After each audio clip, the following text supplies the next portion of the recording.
अस्सलामुअलैकुम। उम्मीद करता हूँ आप सब खैर आफियत से होंगे। जब औरतें अपने बेटे के लिए किसी के घर जाती है रिश्ता देखने के लिए, लड़की देखने के लिए, तो सलाम दुआ के बाद कुछ इस तरह की बातें होती है, क्या क्या सीखा, क्या क्या पढ़ा, अरबी पढ़ा या नहीं पढ़ा। फिर औरतें बोलती है लड़की को थोड़ा चल के बताओ, थोड़ा हंस के बताओ, सर से दुपट्टा उतार के देखेंगे, ऊपर से नीचे तक देखेंगे, फिर बोलेंगे अभी हम लोग जा रहे, आपस में बातचीत करके राय मशवरा करके आपको जवाब देंगे। वहाँ से आ जाते हैं और लड़की पसंद नहीं आए या रिश्ता समझ में नहीं आए तो कुछ इस तरह जवाब देते हैं, तुम्हारी बेटी मोटी है, तुम्हारी बेटी दुबली है, तुम्हारी बेटी के दांत बाहर है, तुम्हारी बेटी के होठ मोटे हैं, तुम्हारी बेटी की आंख अंदर है, तुम्हारी बेटी की आंख बाहर है, तुम्हारी बेटी की नाक दबी हुई है, तुम्हारी बेटी का कलर कम है, तुम्हारी बेटी की हाइट कम है, तुम्हारी बेटी की हाइट ज़्यादा है, तुम्हारी बेटी की उम्र ज़्यादा लग रही। कुछ इस तरह की बातें करके रिश्ता करने से इनकार कर देते हैं। अरे अगर तुमको समझ में नहीं आ रही लड़की, रिश्ता समझ में नहीं आ रहा तो अच्छे अंदाज में मना करो ना। ये कौन सा तरीका है मना करने का? किसी की बहन बेटी में ऐब निकालना, खामियां निकालना, नुक्स निकालना, फिर वो बताकर उसे रिश्ता कर देने से इनकार कर देना, ये बहुत गलत तरीका है, ये सही तरीका नहीं है। किसी की बहन बेटी को इस तरह जुल्म मत दिया करो, उसके घर वालों को इस तरह जुल्म मत दिया करो, तकलीफ़ मत दिया करो। और भी बहुत से तरीके हैं इनकार करने के, मना करने के। अच्छे अंदाज में मना करो ना, ये कौन सा तरीका है मना करने का?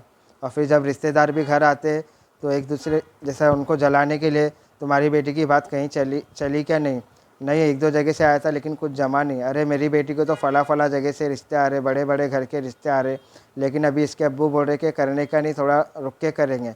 और मेरा बेटा तो ना ख़ानदान में करूँगा ही नहीं बोल रहा, रिश्तेदारी में करूँगा ही नहीं बोल रहा।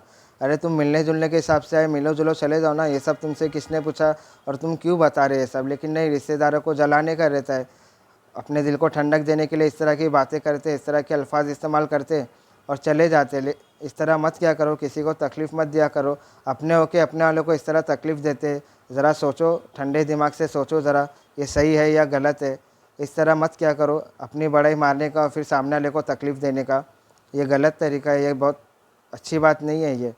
और फिर जब जहेज़ इस्लाम में भी जुर्म है, कानूनन भी लेना और देना जुर्म है, लेकिन कुछ ख़ास सिस्टम ना होने की वजह से ये अपने उरूज पर है। और लोगों को समझाया जाए तो लोग क्या बोलते, हम अपने बेटे की शादी में नहीं लेंगे, लेकिन हमको बेटे की शादी में तो देना पड़ेगा ना। हमको कोई ये सोच कर के इन्होंने बेटे की शादी में नहीं लिया तो इनकी बेटे की शादी में मत लो, ऐसा तो कोई करने वाला नहीं है। हमको तो कोई छोड़ेगा नहीं, हमसे तो लोग जहेज़ लेंगे ही ना बेटी के टाइम पर। इसके लिए लोग लेते हैं।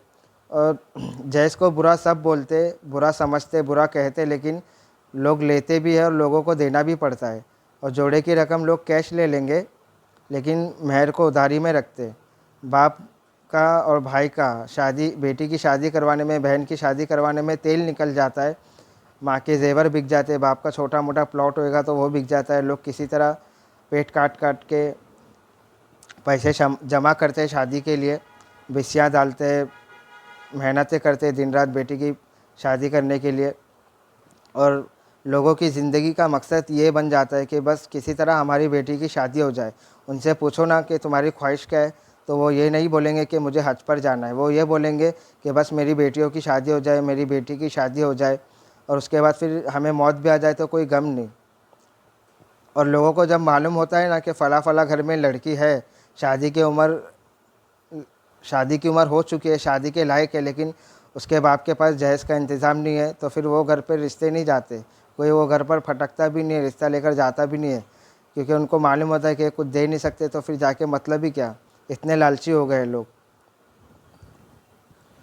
फिर जैसे तैसे बाप बेटी की शादी कराता है, बाप और भाई मिलके बेटी की शादी कराते हैं।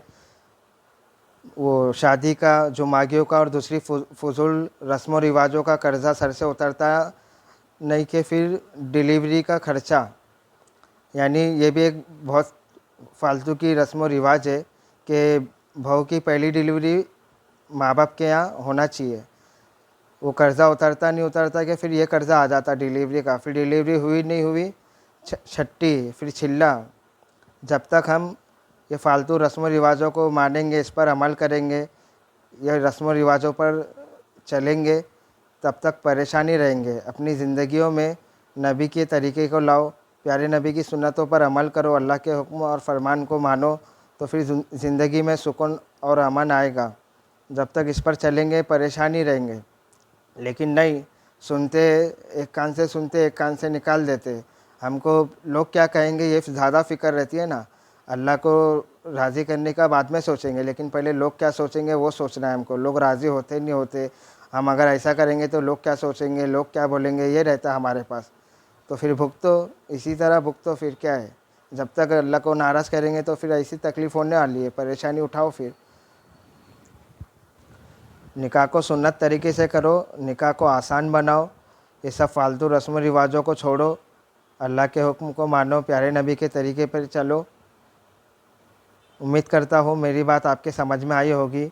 इंशाअल्लाह अल्लाह ने चाहा तो फिर मुलाकात होगी। अस्सलामु अलैकुम फ़ी अमानिल्लाह।